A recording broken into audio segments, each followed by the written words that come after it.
Madame, Monsieur, bonsoir et bienvenue à votre programme. De qui s'agit-il? Comme d'habitude, nous recevons ce soir un Camerounais qui s'est illustré dans un domaine et qui peut servir de modèle à la jeunesse. L'objectif de ce programme, c'est de vous présenter des figures qui ne sont peut-être pas des figures de ouf, mais qui ont réalisé des choses et qui peuvent être des exemples ou des modèles pour la jeunesse camerounaise. Vous êtes bien sûr sur la CSP TV, c'est la CNJC Social Program Television. C'est un autre numéro de qui s'agit-il? Et ce soir, nous recevons une personnalité qu'il me plaît de recevoir. C'est vrai qu'il me plaît de recevoir tous mes invités, mais il y a comme un double plaisir à recevoir l'invité de ce soir, parce qu'il s'agit bel et bien de Monsieur Patient Xavier. Donc, bonsoir Monsieur Xavier. Bonsoir Thierry, très heureux moi aussi d'être là et d'honorer cette invitation. Voilà, la CSP TV vous souhaite une chaleureuse bienvenue dans ses locaux. La CSP TV, c'est la nouvelle vision de la jeunesse africaine. C'est aussi la télévision jeune, avec les jeunes, par les jeunes, pour les jeunes et contre les jeunes qui ne veulent pas le progrès des jeunes. Dans un contexte où nous sommes à une ère de transition un peu entre la old school, ceux qui étaient là avant nous et ceux qui doivent nous céder la place. Il y a comme un besoin, sinon une nécessité de nous affirmer en tant que jeunes capables de prendre le relais et de continuer à faire de belles choses comme nos aînés les ont faites avant nous. Donc c'est dans ce cadre-là que nous vous recevons ici. Monsieur Patient Xavier non, je crois que je vais finir par vous tutoyer, parce que hors antenne on se tutoie, donc on peut se permettre de se tutoyer ce soir, n'est-ce pas? Pas de problème, je suis très heureux et je souhaite également dire bonsoir à toute la jeunesse qui nous regarde, bonsoir à tous les téléspectateurs de CSP TV, et je réitère mon plaisir et le bonheur que j'ai d'être sur ce plateau. Eh bien, le bonheur, il est partagé, le bonheur, il est le nôtre aussi. Nous profitons pour signaler que justement, nous vous recevons en tant que traducteur et trans-entrepreneur. Oui. C'est vrai que le mot m'a sonné un peu nouveau. Oui. Est-ce que vous pouvez nous expliquer ce que c'est qu'un trans-entrepreneur? En réalité, c'est un terme qui est forgé et qui vient en fait de deux autres termes, traducteur, mais de la version anglaise, translator, et d'entrepreneur, trans-entrepreneur. En réalité, c'est un terme que je vulgarise de plus en plus sur un réseau social en particulier, Twitter, pour montrer l'importance pour la jeunesse, les jeunes traducteurs, de ne pas se confiner à attendre des recrutements, par exemple celui qui a été lancé récemment, mais à entreprendre dans le domaine de la traduction, parce que comme dans tout secteur, dans tout domaine, eh bien, il y a de l'espace. On peut très bien s'en créer, s'en frayer et devenir quelqu'un d'autonome qui ne dépend pas uniquement de la fonction publique, par exemple. Voilà, c'est très bien dit. Je crois que ça va en étroite ligne avec ce que le chef de l'État, son Excellence Paul Biya, a recommandé à la jeunesse. Il a recommandé à la jeunesse d'oser, d'entreprendre, de donner quelque chose à ce pays, parce qu'on a tendance à attendre seulement. Mais lorsqu'on est un entrepreneur, et vous particulièrement, toi particulièrement, dans le secteur de la traduction, lorsqu'on est un translator entrepreneur, je crois que ça peut être très, très gratifiant. Je pense aussi que ça peut être une expérience enrichissante. Absolument, je ne le regrette pas. Toi qui le sais d'ailleurs très bien, je viens d'une expérience en entreprise qui a été tout aussi enrichissante, mais il faut bien dire que l'expérience en tant que trans-entrepreneur, c'est un cran, sinon des crans au-dessus. Voilà. On peut imaginer de quoi il retourne et de quoi il s'agit. Je crois que la plupart de ceux qui sont en entreprise, quelque part au fond de rêvent. Et c'est toujours bien, je pense personnellement, que c'est toujours bien de passer d'abord en entreprise, parce que sinon après il y a des us qu'on n'arrive pas à avoir, ou je n'ai pas envie des coutumes, mais des habitudes que l'on n'a pas.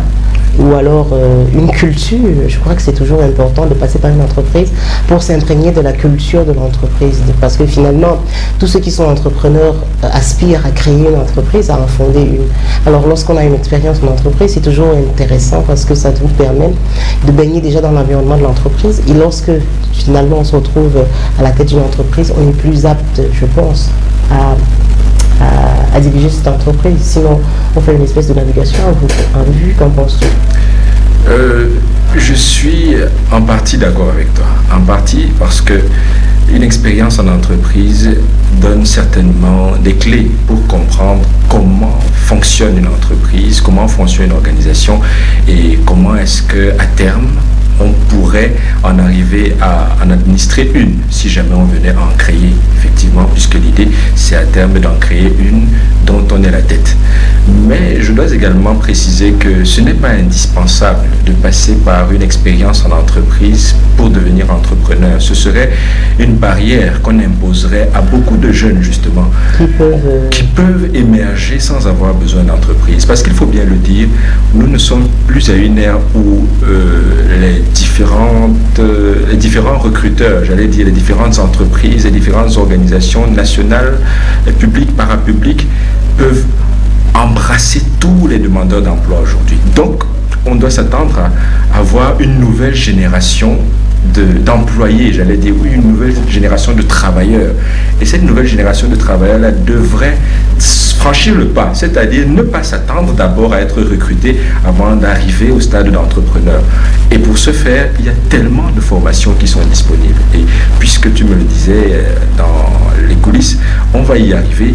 Comment capitaliser le web? Comment capitaliser les réseaux sociaux? Aujourd'hui, les jeunes pensent qu'être vraiment outillés en matière de web, c'est surtout savoir poster des statuts sur WhatsApp, savoir poster des stories sur Facebook, mais ce serait vraiment réduire, j'allais dire, à sa pire expression, le web. En fait, il y a des moyens de capitaliser le web pour se former et devenir des entrepreneurs sans nécessairement avoir été au préalable des employés. Voilà, je crois que les téléspectateurs ont compris pourquoi je t'ai invité à cette émission. Tu parles comme un livre et on a du plaisir, on éprouve du plaisir à t'écouter. Et maintenant, nous allons prendre cette transition. Nous prenons cette rapide transition et puis nous revenons pour nous étendre sur ta formation, sur ton parcours. Nous reparlons de cette expérience en entreprise. Grâce à Adonis Ndé, nous prenons cette transition rapide et nous revenons.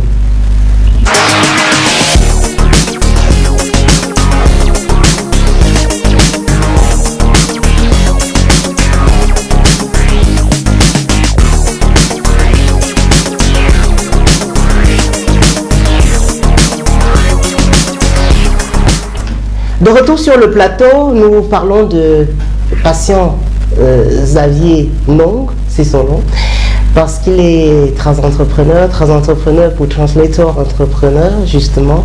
Et c'est de lui que nous parlons aujourd'hui, puisque nous sommes sur le programme de Qui s'agit-il. Ce soir, il s'agit bel et bien de patient Xavier Nong. Alors, est-ce que tu peux nous parler de ta formation, patient? Oui, je vais être bref, un peu comme sur un CV, je ne vais pas revenir au Naturellement. Sinon, on va y passer la nuit. Non, surtout pas. Je n'ai pas un parcours trop épais non plus, mais je pourrais préciser que j'ai obtenu ma licence à l'université de Douala, une licence en études bilingues. Ça, c'était en 2010. En 2010, j'y suis entré en 2006 et j'ai dû reprendre une année pour raison de maladie. Et après cela, je suis allé travailler. Je suis allé travailler en tant que téléconseiller chez Orange Cameroun pendant 2 ans. Et c'est sur ces entrefaites que j'ai pensé à présenter le concours des traducteurs parce que j'ai toujours été un passionné de langue. Se dit en passant, j'ai participé à plusieurs travaux de poésie et d'écriture. Et en ce qui concerne la langue elle-même, je voulais en faire ma profession. Je sentais ça comme une vocation et donc je voulais en faire une profession, gagner ma vie grâce à la langue. Et donc j'ai présenté le concours de l'ASTI que j'ai, Dieu merci, obtenu après la première tentative grâce aux encouragements d'un enseignant qui me sert de mentor et de modèle, M. Charles Tiayon, avec qui je tire toujours la révérence en permanence chaque fois que j'en ai l'occasion parce que c'est un érudit en matière de langue, je n'ai pas honte ou de retenue à le dire, c'est un érudit, un brillant linguiste camerounais, Charles Tiayon, et c'est lui qui m'a poussé dans cette voie. Je l'en remercie parce que j'en retire tout ce qu'il y a de meilleur.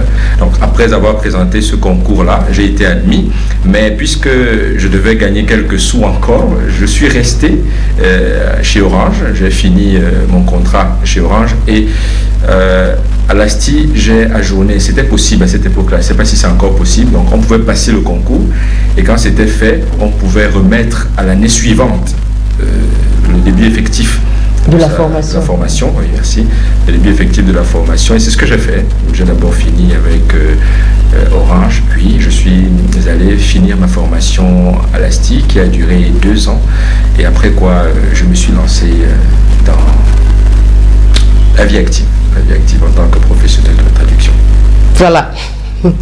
Alors, ça c'était pour la formation. C'est un plaisir de recevoir, je vais dire ça comment, des gens qui sont formés sur place. Oui. C'est toujours un plaisir pour moi de recevoir quelqu'un qui a été formé sur place parce que... À l'ASTI, il faut peut-être que je rende aussi l'hommage qu'il mérite. Cet institut-là, c'est l'École supérieure des traducteurs et interprètes du Cameroun. C'est basé à Buea. À Buea, oui, l'ASTI. Voilà, je vais faire un aveu en pleine télévision, en plein live. J'ai présenté le concours de l'ASTI une fois, mais je n'étais pas suffisamment préparée. Donc, ça ne s'est pas bien passé. Ouais. Ça ne s'est pas bien passé. Et bon, ça m'a donné la possibilité de faire autre chose. D'accord. Et d'être où je suis, quoi. De toute façon, nous en profitons aujourd'hui. Voilà, donc c'est un plaisir c'est un peu une espèce de rêve que j'ai pas pu réaliser finalement, que de devenir traducteur formé. Ouais. Mais à chaque fois que l'occasion se présente et qu'on peut traduire, on le fait sans rechigner, avec beaucoup de plaisir parce que ça fait partie de nos amours, quoi. Ça se sent que tu as la langue dans l'âme. Dans tous les cas, on ne parle pas de moi puisqu'il ne s'agit pas de moi ce soir. Il s'agit de patience à vie longue. Alors, parlons un peu de ton parcours. Après avoir balayé à grands traits, les traits les plus importants, ta formation, est-ce qu'on peut parler de ton parcours maintenant? Oui, j'imagine qu'en parlant de parcours, il s'agit notamment de ma trajectoire professionnelle. Tout à fait. Oui. Alors, outre ce que j'ai fait avant mon passage à l'ASTI, je parlais là de petits jobs, et ce qui a été le plus important dans cette tranche de ma vie là, c'était le passage chez Orange Cameroun. Après cela, je suis passé dans une entreprise où, à peine sorti de l'école, j'ai été retenu comme traducteur principal. Il s'agit d'Express Union. J'ai été traducteur principal et cela a duré 2 ans et demi. 2 ans et demi. Et ça a été également passionnant. Ça a été passionnant de mettre ma petite intelligence au service d'une entreprise qui avait vraiment tout pour émerger. Malheureusement, le contexte socio-politico-technologique a fait en sorte que l'entreprise perde, en fait, s'en mêle les pédales. Et aujourd'hui, on sait à peu près où elle en est. Et j'ai vu ça peut-être venir de loin. Et c'est pourquoi je me suis dit qu'il était peut-être temps de me retirer. Donc j'ai décidé de démissionner de cette entreprise. J'ai signalé ma démission 2 mois avant de la consommer effectivement, parce que j'ai posé ma démission de sorte que je puisse avoir 2 mois de préavis, leur laisser 2 mois de préavis qui m'ont permis de former une collègue qui était mon assistante durant mon séjour là-bas. Et donc après cela, je me suis lancé effectivement dans ce qu'on appelle le freelancing, c'est-à-dire la forme de notre profession qui fait intervenir les compétences du principal concerné, c'est-à-dire le traducteur. Il devient un professionnel indépendant. Et c'est un peu plus complexe qu'être traducteur en entreprise, parce que être traducteur en entreprise, on te confie des tâches, tu les exécutes. S'il y en a, tu en exécutes. S'il n'y en a pas, tu passes le plus clair de ton temps soit à lire, soit à paresser. Si tu n'aimes pas travailler suffisamment, soit à lire, soit à paresser. Mais ce qui est sûr, à la fin du mois, tu perçois un salaire. Alors que lorsque tu es traducteur indépendant, en réalité, on peut carrément résumer ton gain à tes efforts. Tu n'as rien si tu ne fais pas suffisamment d'efforts. Et ce qui est de passionnant, enfin, ce que je trouve passionnant dans cette forme de notre carrière, de notre profession, c'est que souvent, il ne suffit pas d'être traducteur pour être un véritable traducteur indépendant. Et c'est peut-être de là que vient le concept de trans-entrepreneur. Je me suis rendu compte que pour émerger en tant que traducteur indépendant ou trans-entrepreneur, il fallait associer d'autres compétences. Par exemple, il faudrait avoir une bonne connaissance de l'outil informatique. C'est vrai, tous les traducteurs modernes se servent de l'outil informatique, mais il faut bien préciser qu'à un certain niveau, il faut des compétences beaucoup plus approfondies que celles de base pour utiliser les logiciels les plus connus comme Trados, comme WordFast. Il faut mieux que ça, plus que ça, pour impressionner un client. Et récemment, je collaborais avec un jeune traducteur et je lui demandais de faire une capture d'écran annotée. Par exemple, pour expliquer pourquoi un projet n'est pas correctement ficelé, pourquoi la révision qu'on lui demande d'effectuer n'est pas possible, parce que la traduction au préalable a été mal faite. Et curieusement, ce jeune a voulu filmer l'écran de son ordinateur. Je ne dis même pas qu'il a voulu, c'est ce qu'il a fait. Il a filmé son écran d'ordinateur avec son téléphone, a essayé de m'envoyer cette image pour essayer de la commenter, oui, par WhatsApp. Je lui ai dit, ça n'a rien de professionnel. Ça paraît bénin, ça paraît banal, mais ce sont des éléments qui traduisent l'importance d'approfondir ses connaissances pour être un traducteur, un plus que traducteur, qui pourra donc finir par être un traducteur indépendant, prolifique et productif. Voilà. C'est toujours utile de... Mais je voudrais savoir, si tu étais resté à l'entreprise, est-ce que tu aurais maîtrisé, est-ce que tu aurais cerné l'alliance?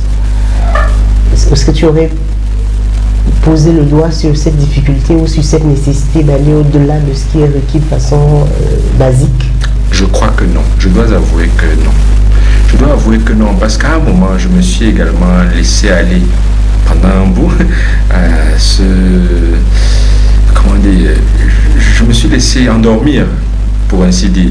C'est beau de savoir que tu sors tous les matins et tous les 30, et je dois également rendre cet hommage. L'Express Union paye à date, il ne saute jamais de jour. Donc si c'est le mois fini un 30, tu perçois ton salaire le 30, c'est viré sur ton compte le 30. Si c'est le 31, c'est le 31, c'est un mérite qu'ils ont. Et c'est vrai que nous autres, on bénéficiait d'un statut plutôt particulier d'après les autres employés, parce qu'on est entré avec un salaire de base aux yeux des autres exorbitant, et qui ne nous satisfaisait pourtant pas, parce que j'étais avec un autre collègue. Donc, que je connais aussi. Très bien, voilà. Donc, il faut bien se dire que on se plaît à l'idée d'avoir son salaire toutes les fins de mois et on s'en contente. Sauf que moi, ce qui m'a poussé à aller plus loin, ce sont les responsabilités. J'ai pris épouse, donc en 2016, je me marie, et mon salaire, qui était suffisant pour le célibataire que je fus, ne suffit plus tout à fait à couvrir nos charges. Et un an plus tard, on a un enfant, et je me rends compte de la nécessité de gagner plus de sous, puisque je n'en suis plus au même point. Et là, je suis obligé de me mettre au charbon, de me mettre là. Je me rends compte que ce que je fais, je balbutie dans ma profession, encore que je n'arrive pas à m'exprimer au fond. Et j'ai des camarades, des collègues avec qui on a été formés, qui donnent l'impression de s'en sortir. Certains, pour être francs, qui ne sont même pas aussi brillants que je crois l'être à ce moment-là. Donc je me demande comment eux, qui ne semblent pas si brillants que ça, arrivent à se frayer un chemin, et moi, je semble stagner, j'en reste au même point. Et donc ça m'oblige à aller fouiller, à aller chercher. Et je dois le dire avec un pincement, les aînés dans la profession n'ont pas toujours été ce que je souhaite devenir, effectivement. Les aînés doivent encadrer les cadets, doivent leur donner des pistes pour émerger. Mais dans notre domaine, les aînés ont tendance à fermer toutes les écluses, de sorte qu'on y voit plus clair. On a l'impression que eux qui s'en sortent sont des magiciens, alors qu'il n'y a pas de magie. C'est d'ailleurs pourquoi, en parallèle, après avoir identifié ma voie dans le freelance, j'ai développé ce qu'on appelle le coaching Translator Empowerment Coaching. En fait, c'est une formation d'une semaine à peu près que je donne à de jeunes collaborateurs. Elle est payante évidemment cette formation, mais c'est une formation que je donne et qui permet à chaque jeune, avec son profil, avec ses compétences, avec ses ressources, qui est traducteur, de trouver sa voie et de devenir un professionnel qui n'a à rougir de rien. Donc c'est manifestement les choses qu'il faut aider les jeunes à comprendre, et grâce à elles, nous autres, on peut se vanter d'être des aînés différents de ceux qui nous ont précédés. Et ça rejoint d'ailleurs ce que tu disais à l'entame de cette émission. Nous voulons être à la place de ceux qui nous ont précédés, faire les choses aussi bien que, sinon mieux que là où ils ont fait. Voilà. C'est cela. On arrive au terme de cette première partie de l'émission qui concerne ta formation et ton parcours. On a appris beaucoup de choses finalement à t'écouter, et on espère que ceux qui nous entendent, ceux qui nous regardent, ceux qui sont les fidèles téléspectateurs de l'émission, du programme De qui s'agit-il, ceux qui ont décidé de faire chemin avec la CSP TV, la CNJC Social Program Television, la télévision parrainée par le Conseil national de la jeunesse du Cameroun, ceux qui nous bénissent constamment et qui veulent nous voir évoluer et nous améliorer, auront finalement pris note et en tireront profit. Maintenant, nous prenons, grâce à Adonis Ndé et à Anissé Nemo qui sont à la régie technique, nous prenons cette petite transition et nous revenons pour parler des difficultés. C'est vrai que tu en as évoqué déjà quelques-unes. Le fait que les aînés ne soient pas toujours disponibles, je préfère dire ça comme ça, disponibles. Et tu l'as évoqué ce fait, mais on va revenir sur les difficultés. Peut-être qu'il y a des traducteurs, de jeunes traducteurs, des traducteurs en aide qui nous regardent et qui en tireront profit. Nous prenons cette transition et nous revenons pour parler des difficultés. Transition.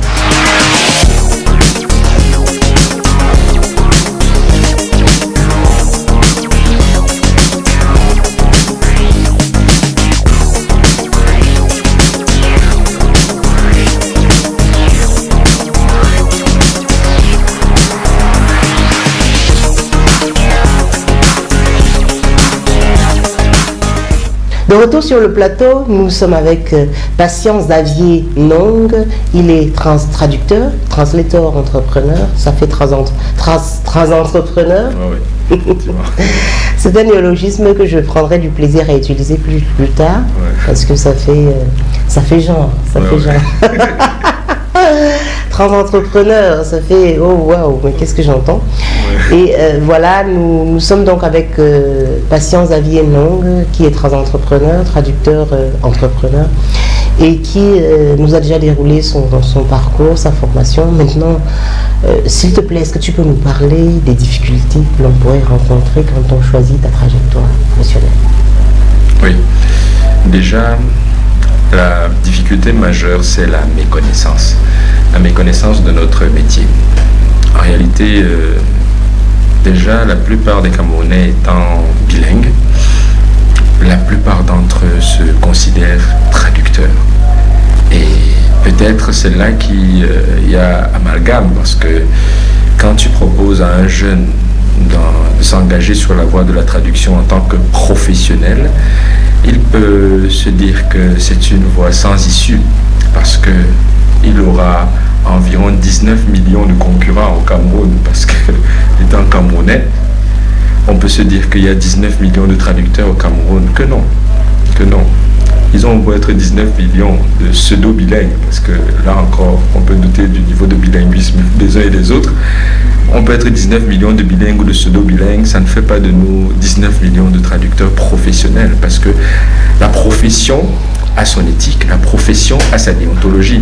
Toi, en tant que communicateur, il y a des choses, je crois que beaucoup de personnes, beaucoup de Camerounais aussi sont capables de s'exprimer relativement bien en français, relativement bien en anglais, qui ne peuvent pas se vanter d'être un aussi bon communicateur que toi, parce que toi, tu maîtrises certaines règles, certains principes qui régissent la profession, qui régissent l'exercice de cette profession. Eh bien, c'est le premier obstacle, le manque de reconnaissance, parce que celui-ci fait en sorte que beaucoup de jeunes qui auraient pu s'orienter dans cette voie hésitent à s'y orienter. Deuxièmement, l'autre obstacle, c'est quand on finit même par s'engager, il y a beaucoup d'obstacles. Beaucoup d'obstacles liés à la formation, liés même au débouché. On est traducteur, mais on ne sait pas où est-ce que ça va nous mener. Si tu regardes, tu verras qu'il y a très peu d'offres de traduction. C'est pas comme si on recherchait un agent commercial. Les agents commerciaux, ça pilule. Voilà. On voit les agents commerciaux pour partout. Pilule. Il suffit de présenter son CV et tout ça. Mais un traducteur ou des traducteurs, un recrutement de traducteurs, ça c'est très rare. C'est très rare. L'année passée, moi j'ai essayé d'en dénombrer. J'en ai à peine vu une vingtaine pour le Cameroun, par exemple. À peine vu une vingtaine. Et à chaque fois, on avait tendance à en recruter qu'un seul. Même si vous venez 1 millier, c'est un seul ou maxi 2 qu'on aura tendance à recruter. Alors, ça c'est un deuxième obstacle. On a l'impression que le marché est flou et opaque. Le marché de la traduction est flou et opaque. Troisième obstacle, quand maintenant on est engagé, on a même réussi à se frayer une voie, quel est l'état d'esprit, le mindset du traducteur lui-même? Il a l'air de se confiner dans la posture d'employé, alors qu'en réalité, le traducteur est plus qu'un employé. C'est vrai, il est un employé dans chaque entreprise où il exerce, mais il est plus qu'un employé parce qu'il devrait avoir suffisamment de hauteur pour être prêt à critiquer, à apporter une critique constructive au niveau le plus haut de l'entreprise. En réalité, le traducteur est mêlé aux plus grandes décisions. Parce qu'en général, s'il y a une décision à prendre, il est censé être concerné parce qu'en général, il produit les versions traduites des décisions qui ont été prises et qui ont peut-être été formulées à l'origine en français ou en anglais, et il doit d'abord les traduire dans une autre langue. Donc, il doit s'en imprégner en priorité. Avant que ces décisions-là n'arrivent au niveau le plus bas de l'entreprise, il en est imprégné. Et parfois même, il siège au conseil d'où émanent ces décisions-là. Alors, ça voudrait dire que lui-même, s'il ne se positionne pas mentalement au plus haut niveau de l'entreprise, il aura tendance à subir des choses qui vont se répercuter sur sa réputation et qui vont entraver même l'exercice de sa profession sur le long terme. C'est ce à quoi on assiste avec les traductions qui émanent des ministères aujourd'hui. En réalité, tu vois une traduction qui émane d'un ministère ou d'une entreprise, une traduction sans queue ni tête, et le traducteur, tu le rencontres dans un bar ou je sais pas trop, dans un autre milieu, il te dit qu'il ne sait même pas qui a traduit.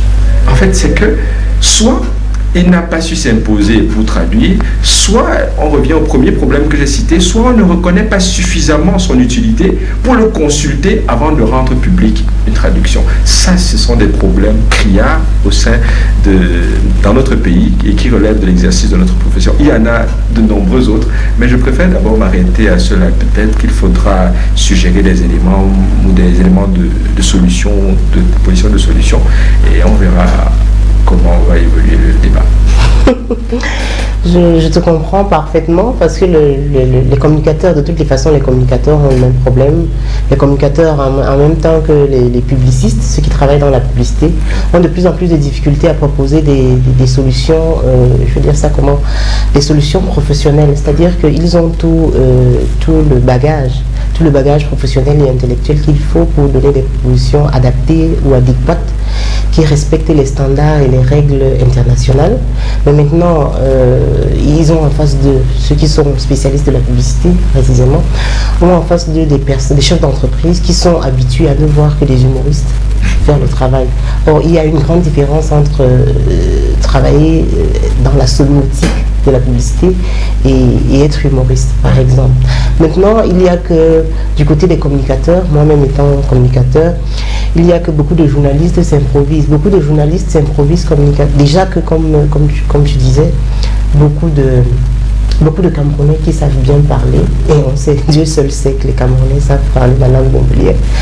Donc du coup, pour peu qu'ils sachent exactement où placer un que ou un don, ou un don, pour peu qu'ils sachent faire la différence entre don, D-O-N-T, et donc D-O-N-C, il se dit qu'il a toutes les aptitudes. Maintenant, il y a encore au niveau même du top management, une espèce de ce même problème, une espèce de bisbille entre celui qui dirige l'entreprise et celui qui est en charge de la communication. Parce que généralement, ceux qui dirigent les entreprises, c'est des professionnels. Je veux dire que, en principe, dans un hôpital, par exemple, on trouvera un retraité, un médecin, un docteur retraité qui a évolué au fil de sa carrière et qui finalement s'est retrouvé au top management. Absolument. Il n'a rien à voir avec la communication. C'est vrai qu'il dirige un institut médical, mais quand il faudra communiquer, il aura besoin d'un professionnel de la communication. Absolument.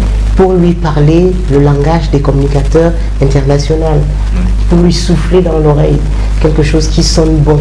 Maintenant, s'il se fait trop confiance en tant que professionnel du corps médical, par exemple, il aura du mal à écouter. Donc c'est une situation, bon, je reviens dessus pour expliquer à quel point je peux comprendre la difficulté que les traducteurs ont, eux qui doivent faire corps avec le top management pour que tout aille bien. Et de mémoire d'employé, je sais aussi que le communicateur et le traducteur doivent marcher main dans la main. Absolument. Pour que l'entreprise se porte bien. Et que chacun daigne bien rester dans son couloir et qu'il y ait plutôt une complémentarité sans que l'un ait la volonté ou la prétention d'obstruer à la compétence de l'autre. Donc, cela dit, c'est une difficulté que je comprends aisément. Et nous avons fait le tour, donc, finalement, nous avons pris cet aspect des difficultés que l'on rencontre dans votre profession. Et maintenant, nous revenons pour parler puisqu'il s'agit quand même de l'émission, de qui s'agit-il? Et que ce soir, il s'agit de vous ou de toi, de Patient Xavier Nong. Il est question maintenant de parler de quelques-unes de tes réalisations, qui, au fond de toi, font ta fierté. Oui, des réalisations, j'en ai quelques-unes, mais je vais peut-être en souligner deux. Je vais notamment parler du fait que récemment, j'ai eu le privilège de mettre sur pied mon site web. En réalité, mon site web est une fierté pour moi parce que tous ceux qui le visitent ont l'impression qu'il n'a pas été conçu par un Camerounais. En fait, on a même l'impression que ce n'est pas un site web camerounais.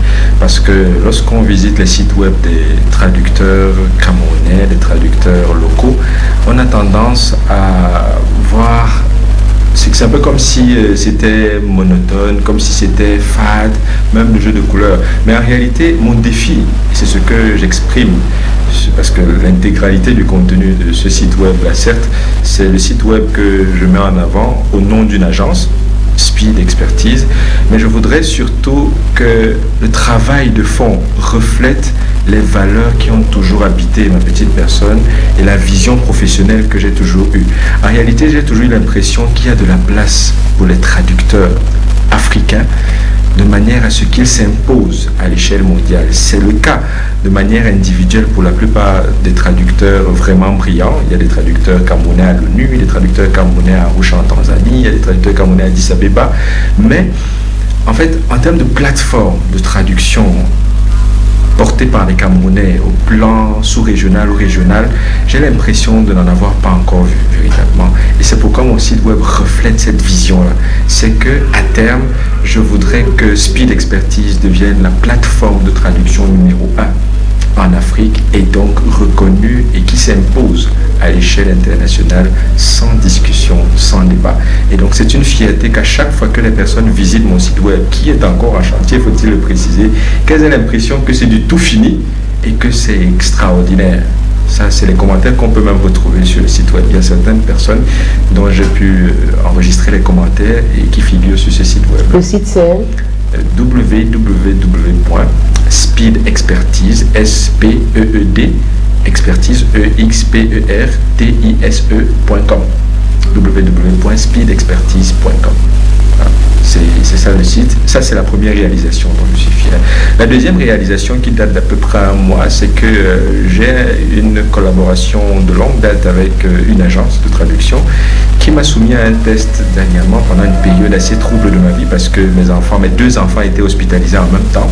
J'ai été soumis à un test pour devenir le traducteur principal pour cette agence de la marque NBA en Afrique. Et j'ai été, à la fin de ce test, que j'ai passé dans des conditions houleuses, comme je le disais si bien, j'ai été retenu comme traducteur principal pour la marque NBA en Afrique, pour le compte de cette agence-là, en réalité. Et donc, c'était un défi pour moi que j'ai relevé haut la main et j'en suis vraiment fier. C'est les deux réalisations majeures dont je suis fier de parler ici. Il y en a d'autres, mais je préfère m'arrêter à celle-là. On apprécie la modestie avec laquelle vous parlez de vos réalisations. Tu mérites peut-être des félicitations. Bon, félicitations merci. Parce que c'est quand même un cap supérieur de ta profession et de ton parcours que d'avoir été retenu.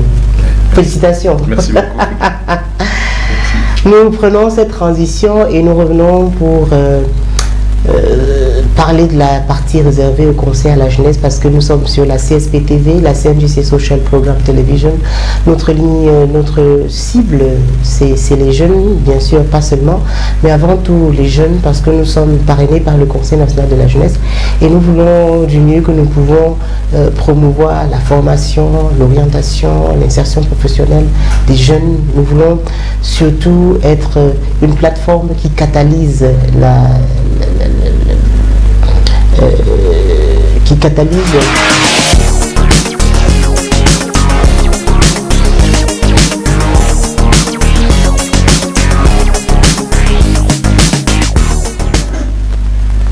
De retour sur le plateau, nous revenons pour continuer notre propos. Nous parlions de catalyser la relation qui existe entre les générations antérieures et celles de maintenant.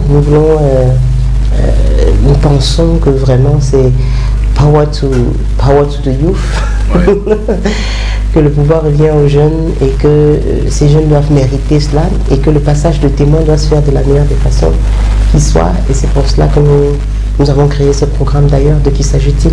Pour mettre en lumière, pour mettre sous le halo des projecteurs quelques personnalités jeunes qui sont entre guillemets encore en construction mais qui ont déjà à ce stade de leur parcours réalisé des choses dont ils peuvent être fiers. Maintenant nous voulons parler de ces conseils, quelques conseils à la jeunesse. Nous prenons le premier pan, l'usage des réseaux sociaux. On a commencé tout à l'heure. Xavier Patient, qu'est-ce que tu pourrais avoir à dire concernant l'utilisation des réseaux sociaux? Je vais être succinct. L'utilisation des réseaux sociaux est venue changer le mode de vie des jeunes. Et c'est avantageux parce que rien qu'à regarder tout ce que j'ai déjà eu comme information sur WhatsApp, je peux admettre par exemple que WhatsApp est un réseau professionnel qui a son utilité. Mais maintenant, entre l'utile et l'excessif, il faut bien faire la différence. Parce que, eh bien, merci, n'a pas la chose. En fait, si je suis figé sur l'écran de mon téléphone parce que je consulte les notifications sur mes différents réseaux sociaux à longueur de journée, en fait, je mets à mal ma productivité, je mets à mal ma propre créativité. Parce qu'en réalité, je suis en train d'absorber le fruit de la créativité d'autres. Or, nous sommes dans une ère où il n'y a pas de succès sans créativité. Et pour donner libre cours à sa créativité, il faudrait prendre du recul, se détacher un instant de ces réseaux sociaux-là pour penser soi-même quelque chose qui peut devenir viral, puisque nous sommes dans les réseaux sociaux, parlons de la terminologie propre au domaine de la technologie, quelque chose de viral, donc quelque chose qui prend vraiment de l'ampleur. Alors, pour créer, pour imaginer, pour visualiser, pour voir ce qu'on peut devenir dans 10, 15 ans, il faudrait prendre du recul. Aujourd'hui, malheureusement, les jeunes sont devenus plus esclaves de la technologie que maîtres de la technologie. Il faudrait devenir maître de la technologie, décider d'un temps où on s'en sert et d'un moment où, quand ça nous dessert, on s'en sépare. C'est tellement bien dit. Maintenant, concernant un autre aspect, un autre élément, on a remarqué aussi que les jeunes se livrent beaucoup à la consommation des stupéfiants. Qu'est-ce que vous avez à dire à ce sujet? Oh, ça c'est une gangrène qui est la mère de beaucoup de vices.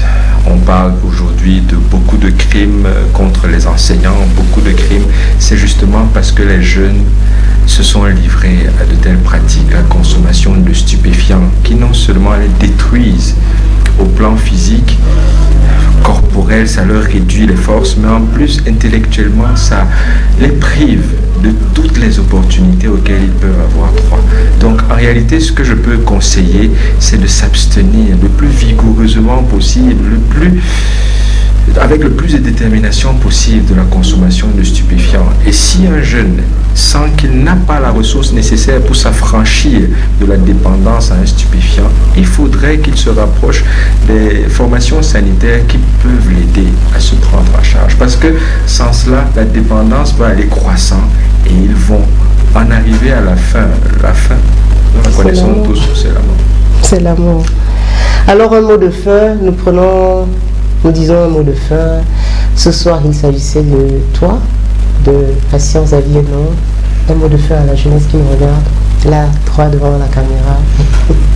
En fait, j'aimerais pouvoir dire à la jeunesse que tant qu'on vit, il y a espoir. Et quand on est jeune, c'est qu'on a encore quelques années devant nous pour construire, bâtir quelque chose d'utile, quelque chose de solide qui peut nous profiter au moment où on n'aura plus assez d'énergie pour bâtir ou pour construire. Donc c'est aujourd'hui plus que jamais le moment de faire comme Thierry et moi, nous nous efforçons de faire, c'est-à-dire faire quelque chose d'utile pour nous-mêmes d'abord dans les années à venir, mais également essayer de voir plus grand que nos petites personnes, c'est-à-dire construire, bâtir quelque chose d'utile pour nous, les générations à venir et même les générations présentes qui ont un regard, un œil fixé sur nous pour trouver, elles sont en quête de modèles, en quête de repères. Pourquoi, après avoir apprécié les repères, les modèles que nous avons eu par le passé, ne pas nous constituer nous-mêmes un repère, un modèle pour ceux qui nous regardent aujourd'hui et ceux qui nous regarderont demain. Merci, c'est sur ces mots que nous allons tirer, que nous allons mettre un terme à ce programme, que nous allons mettre la clé sur le paillasson. Vous faites bien de rester sur la CSP TV, la CNJC Social Program Television, et dans quelques minutes, à 18h30 exactement, vous aurez droit à votre bulletin d'information. Ne le manquez sous aucun prétexte. Ce bulletin d'information sera rediffusé lorsqu'il sera exactement à 20h30. Il sera diffusé en direct à 18h30 dans quelques minutes seulement. Restez scotchés sur le programme de la CSP TV parce que c'est la télévision jeune, avec les jeunes, par les jeunes et contre les jeunes qui ne veulent pas le progrès des jeunes. C'est aussi la nouvelle vision de la jeunesse africaine. Bonsoir.